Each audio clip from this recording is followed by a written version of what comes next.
अस्सलामु अलैकुम व रहमतुल्लाहि व बरकातुहू। अल्हम्दुलिल्लाह अल्हम्दुलिल्लाहि रब्बिल आलमीन वल आक़िबतु लिल मुत्तक़ीन वस्सलातु वस्सलामु अला सय्यिदिल मुरसलीन व अला आलिहि व सहाबिहि अजमईन। अम्मा बाद फ़अऊज़ु बिल्लाहि मिनश शैतानिर रजीम। बिस्मिल्लाहिर रहमानिर रहीम। कुल इन्नमा अना बशरुम मिस्लुकुम सुब्हान रब्बिका रब्बिल इज़्ज़ति अम्मा यसिफून व सलामुन अलल मुरसलीन वल्हम्दुलिल्लाहि रब्बिल आलमीन।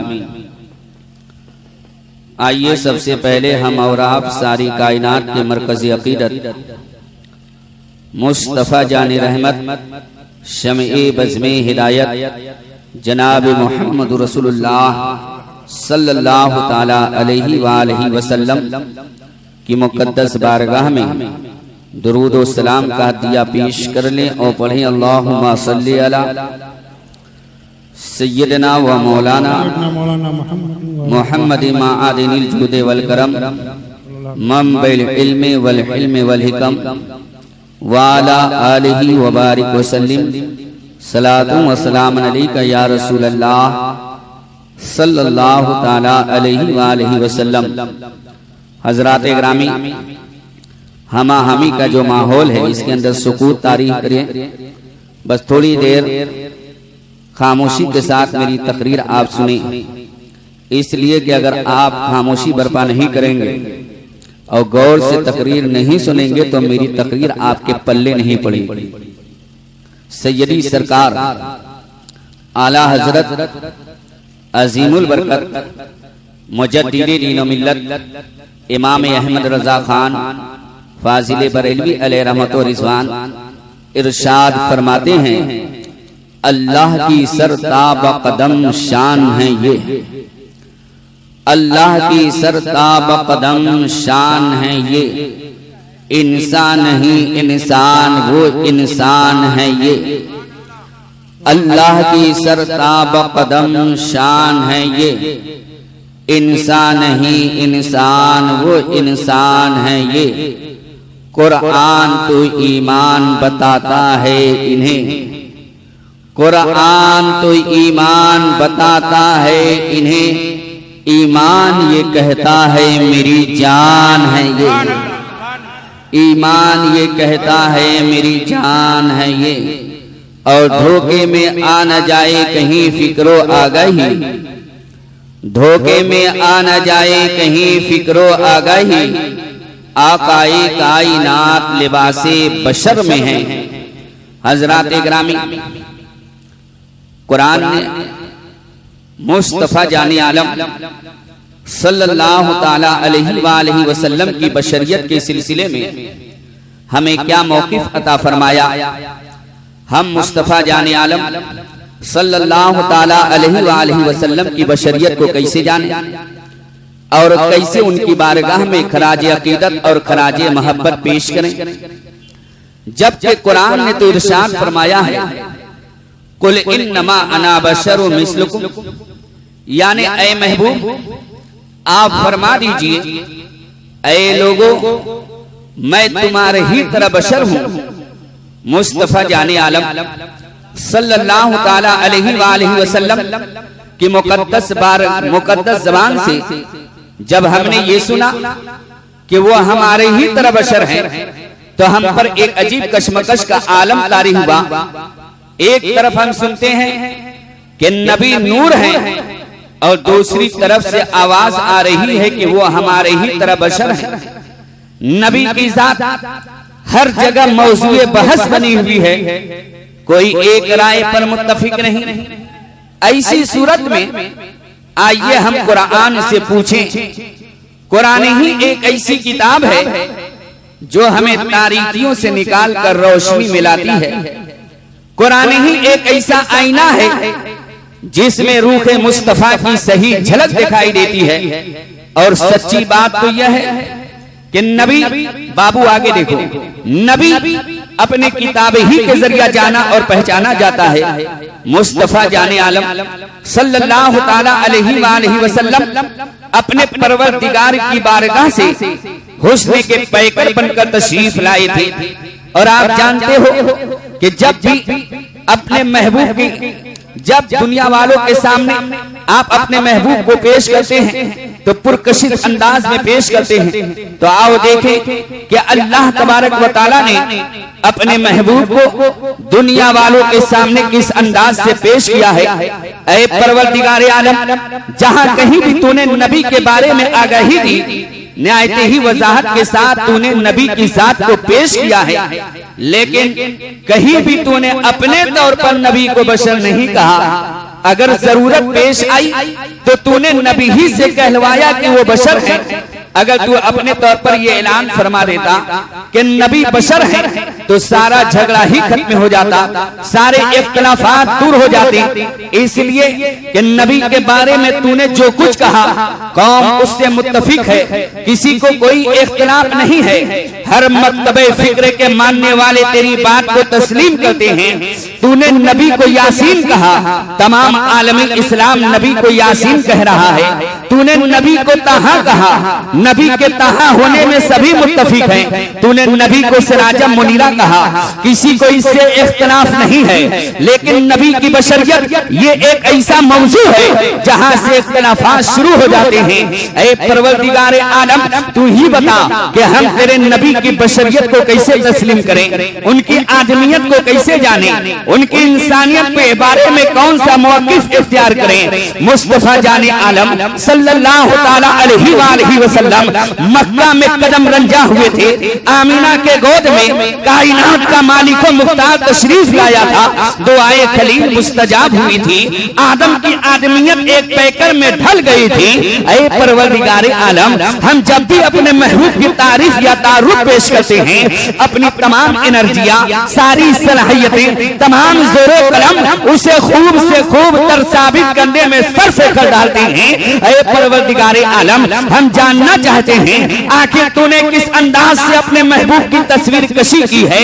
कुरान ने किस तरह तेरे महबूब के मुरक्का को पेश किया है। कुरान कहता है मुस्तफा का चेहरा वद्दुहा, नबी की जुल्फे वल्लैले इज़ा सजा, आंखें मा ज़ागल बसर व मा तगा, ज़माने नबुव्वत व मा यंतिकु अनिल हवा, सरवरे कौनैन का मकाम तना फतदल्लाह, उनके सीने की बात आई तो कुरान ने कहा लम नशरह लका सदरक, हमने कहा मुस्तफा के रहमत करम का ज़ाबता। कुरान ने कहा वमा अरसलनाका इल्ला रहमतल लिल आलमीन, हमने कहा मुस्तफा का अखलाक कैसा। कुरान ने कहा व इन्नका लाला खुल्किन अज़ीम, हमने कहा नवे इंसानी की हैसियत से माशरे में मुस्तफा का मकाम। कुरान कह रहा है यासीन वल कुरानिल हकीम,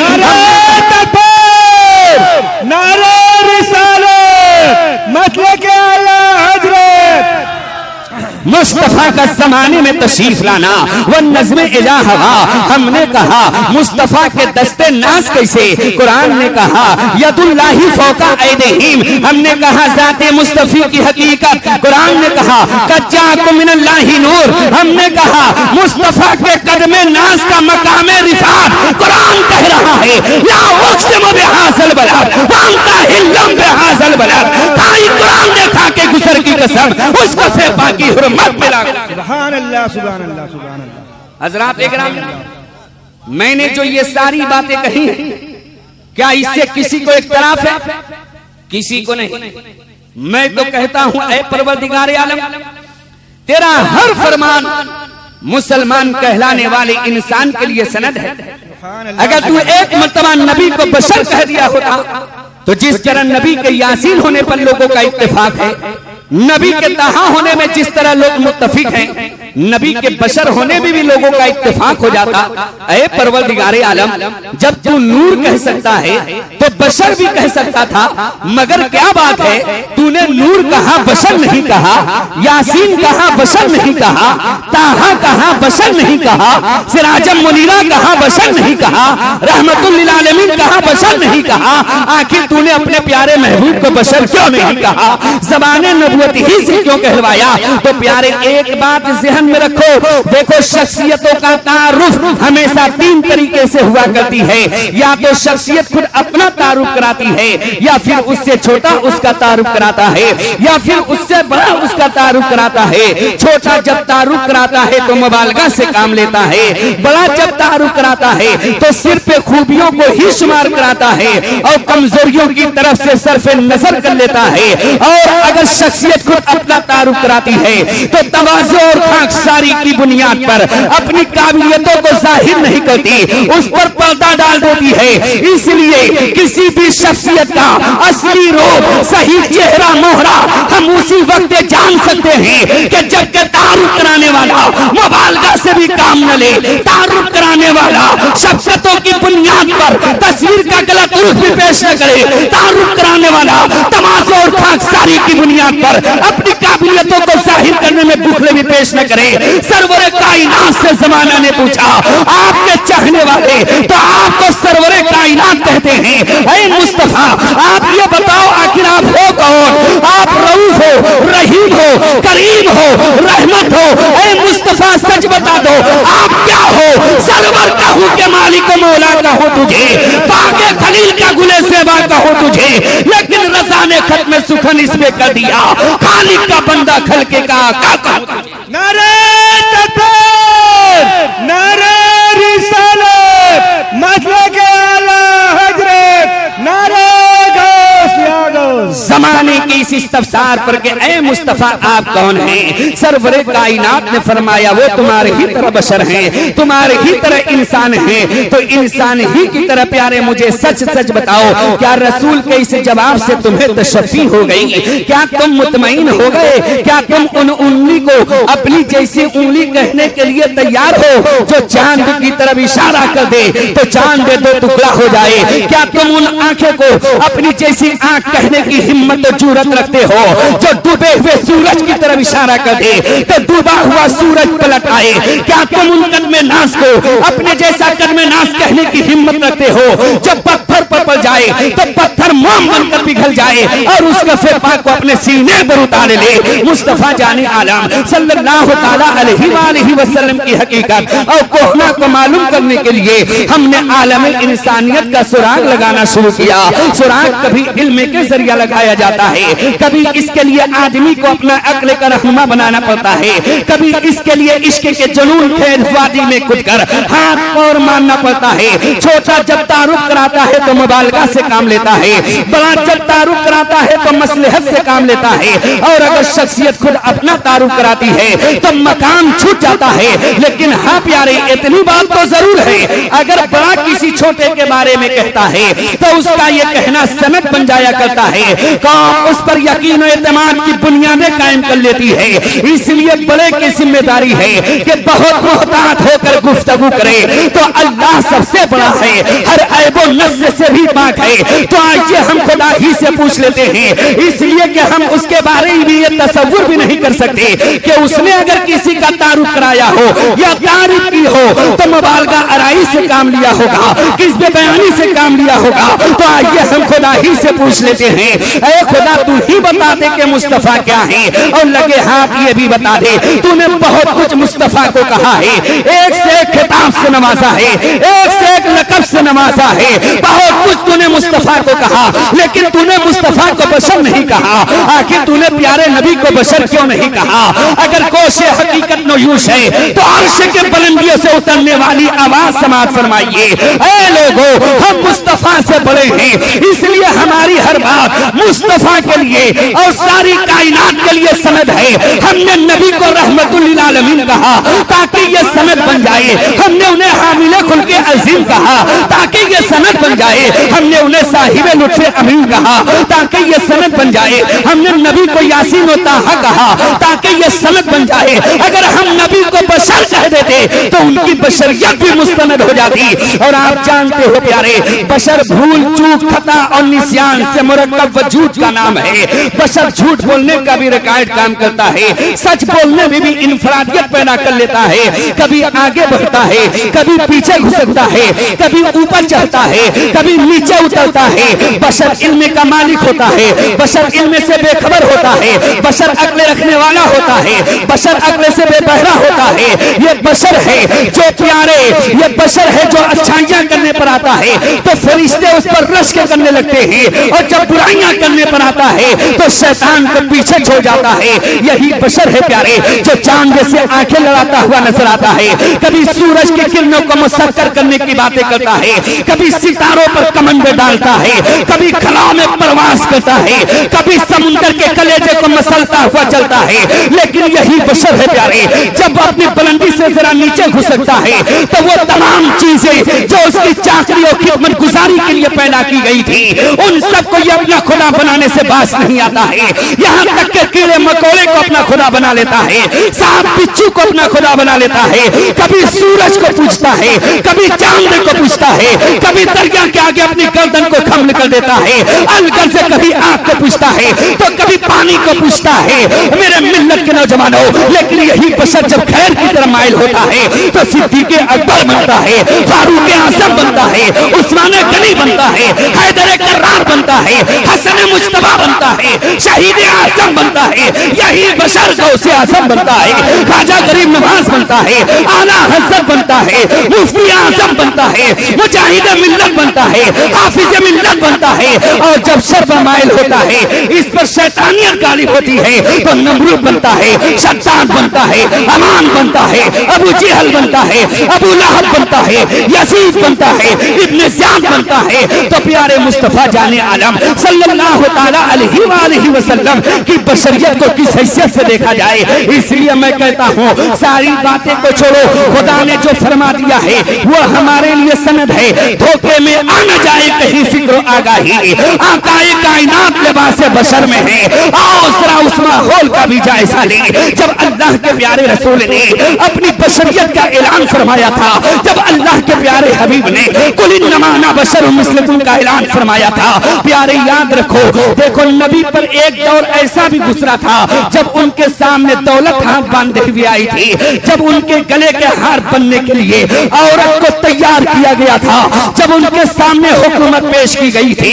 यहीं पर मैं अरबाब नजर की तवज्जो चाहूंगा, जब भी जमाना ने किसी ज़हन को बदलना चाहा है, या दौलत के जरिया, या औरत के जरिया, या हुकूमत के जरिया, नजरियात दौलत के नाम पर बिकते हैं, नजरियात औरत के नाम पर बिकते हैं, नजरियात हुकूमत के नाम पर बिकते हैं। सच्चाइयों का जब भी सौदा हुआ है तो उसकी चमक धमक के पीछे या तो हुस्न मुस्कुरा रहा था, या दौलत या औरत। यही दौलत औरत नबी के हुकूमत को खरीदने चली थी। लेकिन मेरे प्यारे आका ने साफ फरमा दिया, ये दौलत औरत और हुकूमत क्या है? अगर तुम एक हाथ में सूरज और दूसरे हाथ में चांद भी लाकर रख दोगे फिर भी मैं अपने मिशन से बाज नहीं आऊंगा। इसलिए कि मेरी सारी तकदीरी दौलत औरत और हुकूमत हासिल करने के लिए नहीं है, बल्कि मैं इसलिए दुनिया में आया हूँ ताकि इंसान को उसके सही मकाम मनसब से आगाह कर सको। एक बात और प्यारे सहन पे रखो, देखो शख्सियत जब तक खामोश रहती है उस पर कोई तबसरा नहीं होता है, उसके निशाने कदम नहीं गिने जाते हैं, उसकी हैसियत मुतय्यन नहीं की जाती है। लेकिन जैसे ही शख्सियत जबान खोलती है उस पर तबसरा शुरू हो जाता है। अल्लाह के प्यारे हबीब सल्लल्लाहु ताला अलैहि वसल्लम जब तक खामोश थे, जमाना उनकी अच्छाइयों को शुमार करा रहा था, उनकी सच्चाइयों पर सर धुंध रहा था। लेकिन जैसे ही मेरे प्यारे आका ने अपनी मिशन का ऐलान किया, कल तक जो उन्हें अच्छा कहता था, सच्चा कहता था, साथी को अमीन कहता था, अब वही पागल कहने लगा, दीवाना कहने लगा, मजनू कहने लगा। मेरे प्यारे आका ने नबुवत का ऐलान किया, मक्के की धरती पर जलजला आ गया, कुफ्र के माथे से बिंदियां छटक गई, गुमराही की देवा बेवा हो गई, और जाहिलियत के घटातोप अंधेरे से मतलब रिसालत की ऐसी किरण फूटी कि तमाम किरतो पेश मतलब अनवार हो गया। और अब आलम यह है कि खुद में थे जो राह पर औरों के हाथी बन गए। क्या नजर थी जिसने मुर्दे को मसीहा। नारे तकबीर, नारे रिसालत, मसलक आला हजरत, पत्ती पत्ती फूल फूल, पत्ती पत्ती फूल फूल, इस मोहब्बत, इस तब्दीली को अबू जहल भला कैसे बर्दाश्त करता। सामने आ जाता है और कहता है मोहम्मद हमने सुना है तुमने नबूवत का दावा किया है, तो बताओ मेरे बंदे मुट्ठी में क्या है। आकाए करीम सल्लल्लाहु ताला अलैहि वसल्लम का इशारा पाते ही कंकलियों ने अबू जहल के मुट्ठी से रसूल की रिसालत की गवाही दे दी। जब कुछ लोगों ने ये देखा ईमान ले आए और कुछ लोगों ने चाचना पड़तालना चाहा। उसी में से एक काफिला आया और कहा ऐ मोहम्मद अगर आप नबी हैं तो फला दरख्त को आप मेरे पास बुलवा दीजिए। मेरे मिल्लत के नौजवानों, रसूल करीम का इशारा पाते ही वो दरख्त आपके कदमों पर आ जाता है और आपकी रिसालत की गवाही दे देता है। कुछ लोग तो हक को तस्लीम कर लिए ईमान ले आए, कुछ लोगों ने कहा नहीं ये नबूवत नहीं है, ये जादू का करिश्मा है। नबी जादू जगाते हैं, नबी साहिरी करते हैं। मेरे मिल्लत के नौजवानों, तो अबू जहल ने दारुल नदवान में एक मीटिंग कायम की और कहा कि मोहम्मद की हुकूमत जो है हर जगह पर चल रही है, यहाँ तक के कंकरियों ने उनकी रिसालत की गवाही दे दी और इनकी जो है इताअत दरख्त भी करते हुए नजर आ रहे हैं। ऐसा करो कि इनसे मुतालबा करो कि ये चांद के दो टुकड़ा कर दे। अगर ये चांद के दो टुकड़ा कर देंगे तो हम इन्हें नबी मान लेंगे। रसूल से मुतालबा किया गया, आकाए करीम का इशारा पाते ही चांद पे दो टुकड़ा हो गया। शक्कुल कमल का मोजेज़ा देखकर कुछ लोग तो ईमान ले आए, कुछ लोगों ने कहा नहीं नहीं ये जो है जादू का करिश्मा है, नबी जादू कराते हैं। मेरे मिल्लत के नौजवानों, बहुत तेजी के साथ इस्लाम फैल रहा था। अबू जहल देखकर परेशान हो जाता है और सोचने लगता है अगर यही हाल रहा तो वो दीन भी दूर नहीं है कि पूरा आलम नबी का कलमा पढ़कर मुशर्रफ ब इस्लाम हो जाएगा। तो उसने पैतरा बदला और पैतरा बदल कर कहता है कि देखो ये मोहम्मद ये नबी नहीं है, एक इंसान के अंदर ये हिम्मत और दम कहाँ है कि वो दरख्त को अपनी इताअत करा दे, ये कंकरियों से कलमा पढ़ा दे, चांद देकर दो टुकड़े करा दे। ये मोहम्मद इंसान की सूरत में हमारे दरमियान खुदा बनकर आ गए हैं। जब नबी को खुदा बनाने की सारी तैयारियां मुकम्मल कर ली गई थी तो गैरत हक को हरकत हुई, हुक्म हुआ ऐ जिब्रील जाओ। पिछले नबियों के उम्मतियों ने उनके चंद मोजेज़ा को देखकर उन्हें खुदा का बेटा कह चुकी है। अब ज़माना मेरे महबूब को खुदा बनाने जा रहा है। जाओ मेरे प्यारे महबूब से कह दो वो ऐलान कर दे कुल इन्नमा अना बशर मिस्लकुम। तो नबी ने जो अपनी नबुव्वत अपनी बशरियत का ऐलान किया तो सिर्फ और सिर्फ इसलिए ताकि हमारी अकीदे महफूज हो सके, हमारी अकीदों की हिफाजत हो सके। अल्लाह के प्यारे हबीब ने अपनी बशरियत का ऐलान किया ताकि खुदा की वहदानियत के अकीदे महफूज रखने के लिए। यही है फलसफा इन्नमा अना बशर, खुदा के बाद सब कुछ कहो खुदा न कहो। मेरे मिल्लत के नौजवानों, ये बशर है लेकिन ये खैरुल बशर है। लेकिन याद रखो प्यारे, आज भी कुछ लोग रसूल से मोहब्बत करने का दावा करते हैं। आप भी रसूल से मोहब्बत करने का दावा करते हो, आप रसूल से मोहब्बत करने का दावा करते हो तो रसूल के नाम पर आपने इस बज़्म को सजाया है, रसूल के नाम पर मिलाद मुस्तफा का एहतमाम किया है और अपनी मोहब्बत का इजहार किया है। और होना भी ये चाहिए कि इश्क है तो इश्क का इजहार होना चाहिए, हर गली कूचे में ये प्रचार होना चाहिए। और दूसरी तरफ है प्यारे, कुछ लोग तो ये कहते हैं कि देखो नबी हमारी तरह है, नबी हमारे जैसे हैं। मेरे मिल्लत के नौजवानों, आप जरा गौर करो, इसलिए कि उनके अकीदे में खराबी है, उनके अकीदे में खराबी है। इस अकीदे की बुनियाद पर वो दर दर के ठोकरे खाते हैं, लेकिन उन्हें ये बात समझ में नहीं आती है। आओ जरा मैं आपको बता दूं, मेरे मिल्लत के नौजवानों, रसूल की महफिल में आप तशरीफ फरमा हो, तकरीर करने का मकसद ये होता है कि हमारे बच्चों के अंदर कुछ इस्लाह हो जाए, उनके अंदर कुछ सुधार पैदा हो जाए। तो आइए मैं आपको बताऊं, हमारे बुजुर्ग हजरात भी यहाँ तशरीफ फरमा है।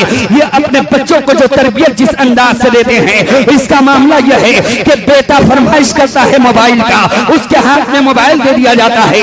बेटा फरमाइश करता है टीवी का, उसे टीवी दे दिया जाता है। लेकिन आप गफलत में पड़े हो। आज जो हमारे समाज में जो बुराइयां फैल रही हैं, उसके सबब दो चीज है।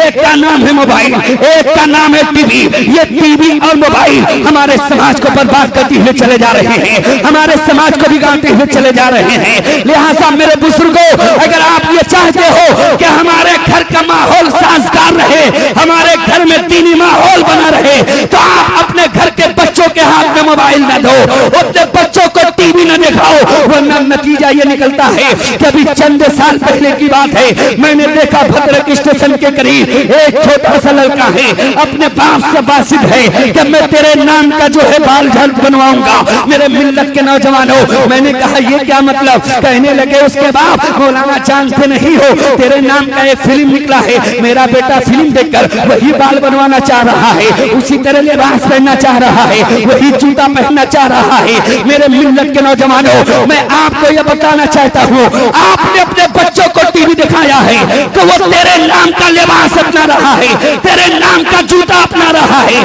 तेरे नाम वाले हीरो का नकल कर रहा है। कसम खुदा की, अगर आप अपने बच्चों को टीवी दिखाने के बजाय दारुल उलूम इमाम अहमद रजा में अगर उसे टीवी तालीम दिए होते, तो ये आपका बच्चा हजरत अली के किरदार को अपनाता, हजरत अली के किरदार को अपनाता, उनके तमद्दुन को इख्तियार करता। मैं ये नहीं कहता हूँ कि आप तेरे नाम का नारा न लगाओ, तेरे नाम का नारा लगाओ, लेकिन फिल्म देखकर नहीं, पिक्चर देखकर नहीं, ड्रामा देखकर नहीं, अगर तेरे नाम का नारा ही लगाना है तो उस तरह लगाओ जिस तरह मैदान करबला में इमाम हुसैन ने लगाया था, हजरत अली अकबर को कुर्बान कर दिया, कहा या अल्लाह तेरे नाम, हजरत कासिम को कुर्बान कर दिया, कहा या अल्लाह तेरे नाम, हजरत अब्बास को कुर्बान कर दिया, कहा या अल्लाह तेरे नाम, अपने जानेसारों को कुर्बान कर दिया, कहा या अल्लाह तेरे नाम, अपने सर को भी राहे खुदा में कुर्बान कर दिया, कहा या अल्लाह तेरे नाम। जब मैदान करबला में इमाम हुसैन ने इस अंदाज से तेरे नाम का नारा लगाया, तो एक कैदी आवाज आई, ऐ हुसैन, जब ये सब मेरे नाम तो जन्नत तेरे नाम, जन्नत की बहारें तेरे नाम, जन्नत की नेमतें तेरे। अल्लाहु अकबर, या रसूल अल्लाह, जिंदाबाद जिंदाबाद जिंदाबाद। तो मैं अपने बच्चों से गुजारिश करता हूँ कि अपने बच्चों को दीनी माहौल के अंदाज में रखिए और दीनी इल्म से उन्हें आशना कीजिए, ताकि वो आपके लिए सदका जारिया बने। आप मर जाएंगे, नमाज नहीं पढ़ेंगे, लेकिन आपने अपने बच्चों को अगर दीनदार बनाया है, बच्चा नमाज पढ़ेगा उसका सवाब आपको मिलेगा, रोजा रखेगा उसका सवाब आपको मिलेगा, अलगर से जो भी नेक और जायज काम और अच्छा काम करेगा उसका फायदा आपको मिलेगा। इन्हीं चंद जुमलों के साथ मैं अपनी तकरीर को खत्म करता हूँ। वमा अलैना इल्लल बलाग, चमन में फूल खिलेंगे, मौका रहा तो फिर मिलेंगे। सुभान अल्लाह, सुभान अल्लाह। आज का ये खूबसूरत, ये अजीमुशान इजलास जो हमारे मद्दाहर मुस्तफ़ा अपने कलाम से नवाजे और हजरत की खूबसूरत खिताब आपने सुना, इस प्रोग्राम की रिकॉर्डिंग हो रही है। इसकी सीडी अंबा पर मस्जिद के पास करामत रिकॉर्डिंग सेंटर से हासिल कर सकते हैं। आप इस कैसेट को अंबा मस्जिद के पास करामत अली से इस कैसेट को हासिल कर सकते हैं। अस्सलामु अलैकुम व रहमतुल्लाहि व बरकातुहू। अल्हम्दुलिल्लाह